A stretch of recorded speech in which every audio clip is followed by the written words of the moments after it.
Is that? No, I must be imagining it. I mean, what the hell is that anyway? Having just finished washing my face before bed, I headed out of the bathroom and caught a glimpse of something out of place. About 10 or maybe 15 feet outside my back window was a thin shape that stood out from the colorful bed of flowers to its left and the 2 or 3 acres of woods behind it. At first, my brain identified it as a shovel someone had dug into the ground and left upright. Yet there were a few problems with this that came to mind. The first was that my backyard was entirely gated, and I'd never had problems with trespassers before due to the height of the fence and the remote location where my property sat. The second was that though there was not a soul or animal in sight, my motion sensor light had been triggered near the odd object's location. If someone had snuck onto my property and dug the shovel into the ground, they couldn't have done it just now. There would have been nowhere for them to run. And lastly, it wasn't just a long piece of wood that resembled a shovel, not exactly at least. There was a black top hat that sat curiously at the very top of the wood. As I stared wide-eyed at the slant of the shovel-like object and the tilt of the black hat at the very top, I felt a visceral urge to vomit. I barely managed to contain it.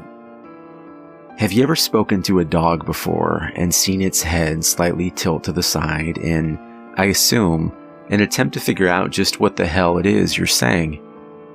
That's the feeling I got as I peered out the window and that black hat seemed to stare back.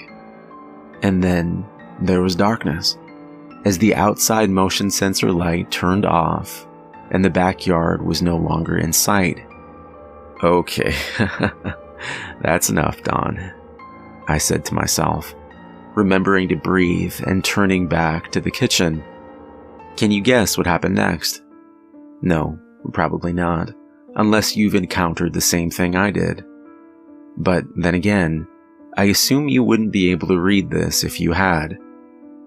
As I turned my back to the darkness, the motion sensor light came back on at that very second, and I stopped breathing again. As I turned, the object came into view again, but this time it was a few feet closer, and it was different.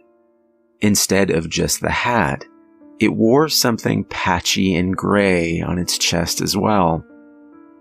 Though it was almost certainly a dream, I decided to call the police anyway. But as I did, I made another mistake. I turned my back on the thing yet again. Reaching for the cell phone, I heard the glass window shatter onto the floor. I fell back against the wall immediately and turned to see the creature now inside my home, standing in the circle of sharp debris. This can't be happening, I whispered to myself as I scanned the thing, which was now only 20 or so feet away. It wore a black top hat, the tattered gray clothing, and now 2 bone-thin arms had seemed to sprout inside. I dialed 911, and the last thing I remember was passing out. Later on, I was able to hear a recording and my voice saying, "It's in the house." I can't tell you much about what happened after, because I don't really remember. But I can tell you where I am now. I call it the Overlook, but I'm sure its real name is something else. Probably some nice title that does its share to conceal just what type of lunatics it contains inside. Crazies like me. You see, I'm allowed to write 1 letter a week, supervised of course, and this time I've decided to share my life story with a lot of you. Well, I suppose it's less my story than its. It is still here with me. It watches me from the corner of my room. It scurries up the walls and hangs from the ceiling. It sometimes just stands there, tilting its head towards me. Maybe it's deciding just when exactly to finish me off. There's not much left for it to devour, however, seeing how I haven't slept in weeks and continue to lose my touch on what's left of my reality. The doctors here weren't thrilled when I cut my eyelids off 3 or was it 4 days ago. It was a hell of a mess. But what else could I do? They don't understand that every time I close my eyes, it gets closer. At least this way I bought myself some time.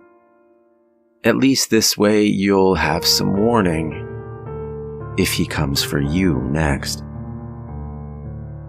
I call him the Stickman, and if you see him, don't look away.